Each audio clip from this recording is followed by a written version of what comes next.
2023 começou com o mercado lento para carne bovina, principalmente. As exportações foram mais lentas.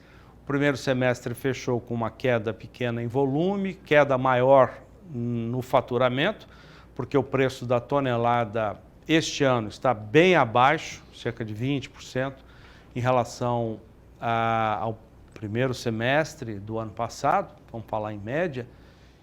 Mais de $1.000 de diferença entre o preço do ano passado e deste ano, portanto o faturamento caiu até um pouco mais do que o volume, mas já temos sentido uma recuperação e agora vem um boletim da Embrapa Gado de Corte que destacou oportunidades para a exportação de carne bovina brasileira. Esse ano então já tivemos esse cenário. E os pesquisadores da Embrapa dizem ter observado uma crescente demanda internacional que impulsiona a quantidade exportada. O Brasil é o grande fornecedor, ao lado de Estados Unidos, Austrália, Argentina, Uruguai, mas o grande expoente é o Brasil. E a Embrapa detectou, João Pedro, boa tarde, essa oportunidade, que a demanda internacional está pedindo carne. E o Brasil fornece, a previsão é fornecer 3.100.000 toneladas de carne bovina equivalente carcaça. É o dobro do segundo colocado, que fica entre os Estados Unidos com 1.400.000, 1.500.000. O problema é o preço, né? Essa é a disputa, porque o nosso grande mercado, mais de 50% da nossa carne vai para o mercado chinês. Você tem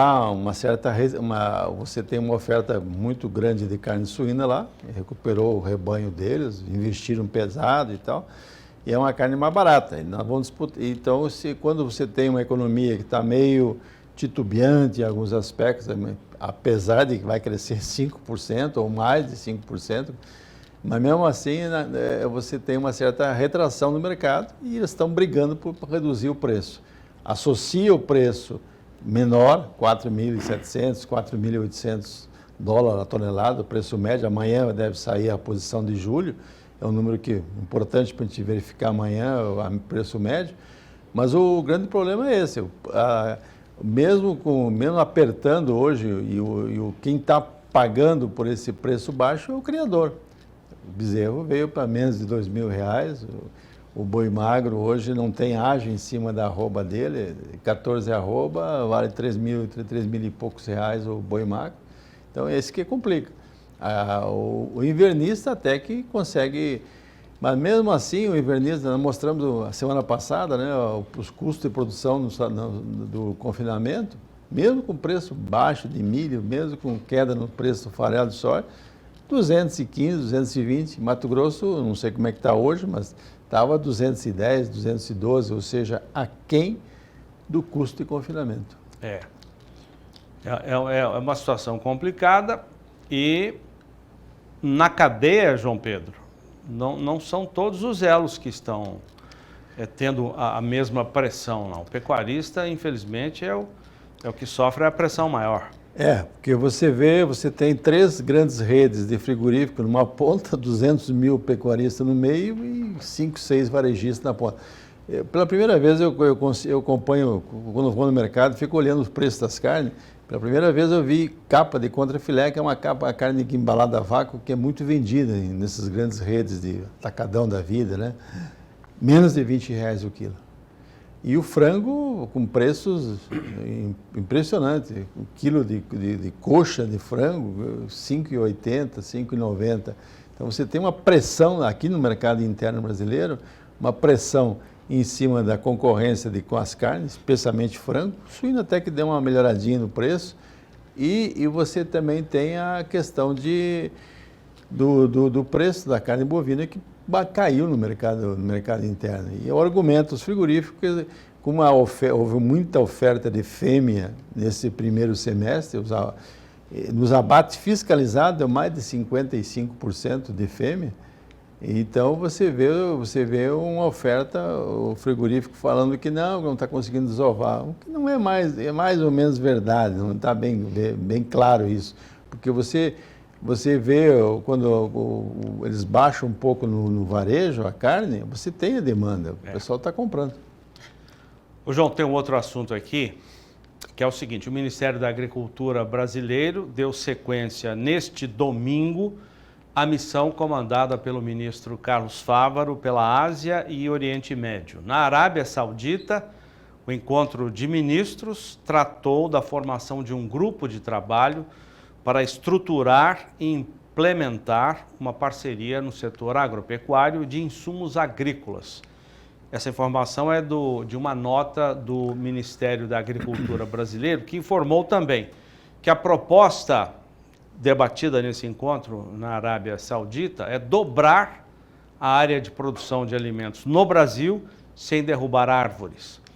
Antes disso, ainda nessa missão, na Ásia, os brasileiros ouviram em Tóquio que a Agência de Cooperação Internacional do Japão confirmou o interesse no desenvolvimento de um projeto em conjunto com o Brasil para dobrar a área de cultivo de alimentos a partir de investimentos na recuperação de pastagens de baixa produtividade. A Coreia do Sul, nessa mesma missão, já havia anunciado, e agora o Japão também, João Pedro. Já que nos anos 70, os Estados Unidos tinha 80% da produção de soja no mundo, nos anos 70. E o Japão era o grande comprador de soja na época, né, equivalente à China de hoje. Houve uma seca forte no meio oeste americano, 71, 72, e houve uma quebra significativa da produção, e pela primeira vez se falou nos Estados Unidos de fazer contingenciamento das exportações. Aí o Japão acordou e viu que ele estava na mão dos americanos, em termos de, porque eles eram o grande comprador. O que eles fizeram? Eles vieram para o Brasil e investiram muito no Cerrado brasileiro. Investiram em Chapadão do Sul, investiram em Lucas do Rio Verde, investiram em Minas Gerais, investiram no sentido de criar polos de produção, que hoje são os grandes polos de produção no Brasil. Esse mesmo organismo, a JAICA. É um bom sinal que eles querem investir no Brasil. É um bom sinal isso aí. Acontece que o grande problema, o Brasil põe 2, 3 milhões de hectares a mais, não tem nenhum problema. Nós temos 50, 60 milhões de hectares de pastagem degradada. Vamos ver a imagem de pastagem degradada, até para ilustrar o que você está dizendo, João Pedro. Aí você tem as duas coisas. Você tem a condição, do lado direito, pastagem degradada, que produz muito pouco, 1 arroba, 2 por hectare. É uma pastagem que a produção ela vai emitir mais carbono do que ela retém, e o lado contrário é a pastagem recuperada, o que separa aí é uma cerca. O que você vê? Nesse lado você vê uma área com pastagem com 14, 15 toneladas de matéria verde, matéria seca por hectare na parte aérea, umas 8 no chão, em raiz. Isso é sequestro de carbono. O que acontece?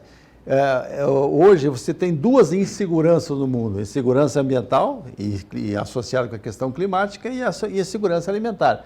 A hora que você transforma essa pastagem degradada em área produtiva, eu tive numa região, domingo, na região de São Gabriel do Oeste, mas não na área do Chapadão ali, mas a área mais para dentro, que são solos bastante arenosos, 12, 15% de argila.